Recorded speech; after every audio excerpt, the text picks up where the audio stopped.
To safely eject a chambered round out of a semi-automatic handgun. First things first, always remove the magazine. And always keep your finger off the trigger. Point it in a safe direction, usually down.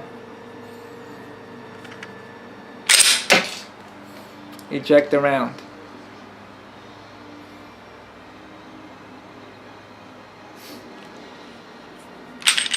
You can lock the slide back to visually inspect the gun to make sure there's no round in there. The handgun is now unloaded and safe.